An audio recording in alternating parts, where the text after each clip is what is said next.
First off, before I jump into any predictions, I want to talk about everything we do know at this point.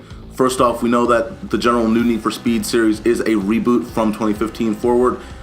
Secondly, Ghost Games did say that they were building off of the foundations from the original Need for Speed back in summer of 2016, and EA trademarked Need for Speed Arena back in November of 2016. We don't know if that's going to be a main game. I hope that that's not the name. It's just kind of an odd name, especially from what we saw from 2015's game. I don't see how Arena would work. But overall, that's everything we do know. I think they also said that they were hiring someone that had talent in, writing and that sort of thing for car culture. So overall, that's what we have. Prediction-wise and expectation-wise, this should really be the 2015 2.0. There are a lot of great things in Need for Speed 2015. I think that anyone can agree. If you hated Need for Speed, it was probably for a couple of major things.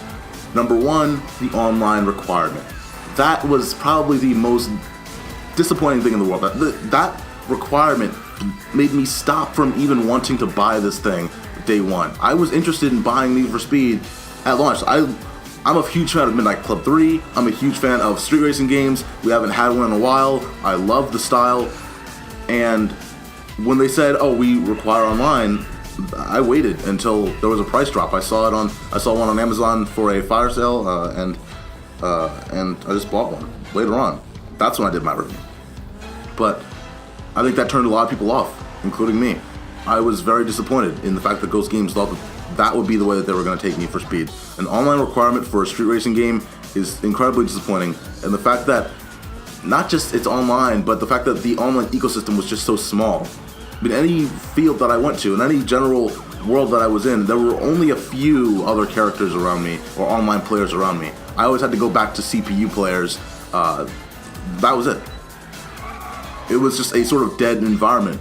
I understand that it was supposed to be midnight, right, in a city, but it just felt like a very dead environment. I really wish it was a little more vibrant and there were a little more characters and just a larger online community in each game, because it was just very limited.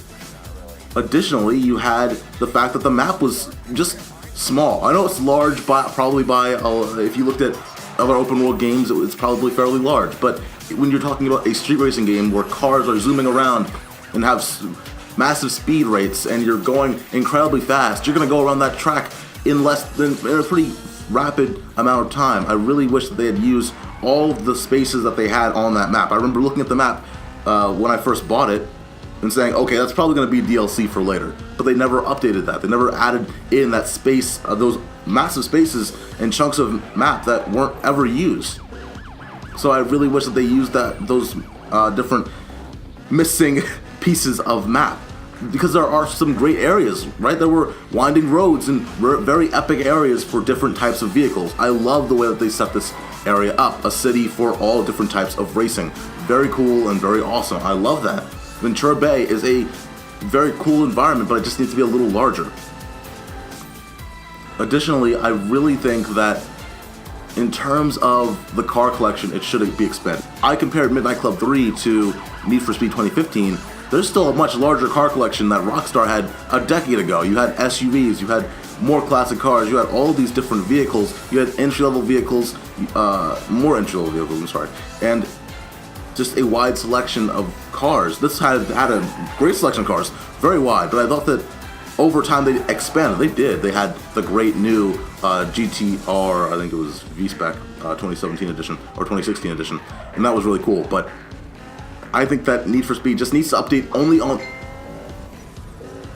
I think Need for Speed only needs to update on those points. That is all they need to do. I really think that Need for Speed 2015 was a great game, but it had a lot of flaws against it.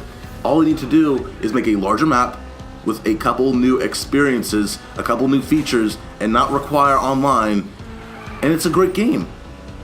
Expand the online ecosystem and you have yourself a solid hit. I think that this thing was so close to almost getting as good as Midnight Club 3. I think Midnight Club 3 to a lot of people is the best street racer of all time, just comparatively to anything else around it. But I really do love Need for Speed 2015. It just really has a lot of flaws that made me actually sell the game. I sold the game back because it was just so bad. But guys, what did you think of Need for Speed? Tell me your thoughts in the comment below. Thank you for watching, and stay tuned for more.